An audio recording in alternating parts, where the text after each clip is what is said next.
When we talk about a holy anointing oil in the Bible, we tend to overlook how specific God was in telling you exactly what needed to be in oil. So often in churches we think just vegetable oil will do, which is kind of funny to me now that I understand essential oils, because up until this past year, whenever I would pray and feel the need to use an oil in my prayer, whether I was blessing my home and putting an oil above the doorpost or a window or just myself, I would just use the normal olive oil from the kitchen, which I think God has a sense of humor.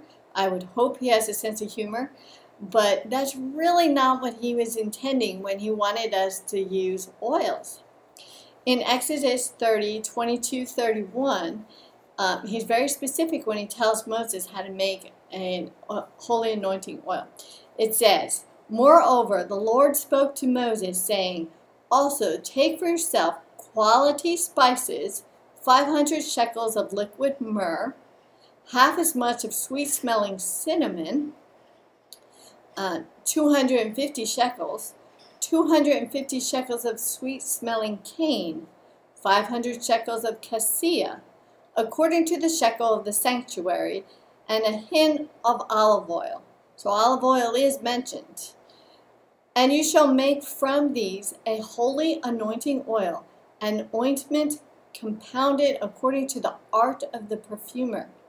I think it's interesting that they say art of the perfumer, because that kind of indicates that they weren't just thrown in there. Somebody had to know specifically how to mix them and which oils to use.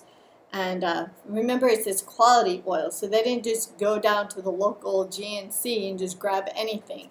They were very specific about the oils. An anointing compound according to the art of the perfumer. "It shall be a holy anointing oil. With it you shall anoint the tabernacle meeting, the ark of the testimony, the table and all its utensils, the lampstands and its utensils, the laver and its base. And you shall consecrate all of them." So that's 8 things that they mentioned. Consecrate all of them, that they may be holy. And then whatever touches them must be holy. "Then you shall anoint Aaron and his sons and consecrate them, that they may minister to me as priests. And you shall speak to the children of Israel, saying, this shall be a holy anointing oil to me throughout your generations." Well, we are part of the throughout the generations. So it's very, very specific. And in our next video, I'm going to show you how a holy anointing was done, because there is a certain way. A lot of times when we go to church, we see somebody just take a little bit of oil, pop it on your forehead, do a little prayer, and expect it all to work, which, like I said, I believe God does have a sense of humor. I think He does honor our intent and everything, but I think we're going to get a little bit more when we use the proper oils.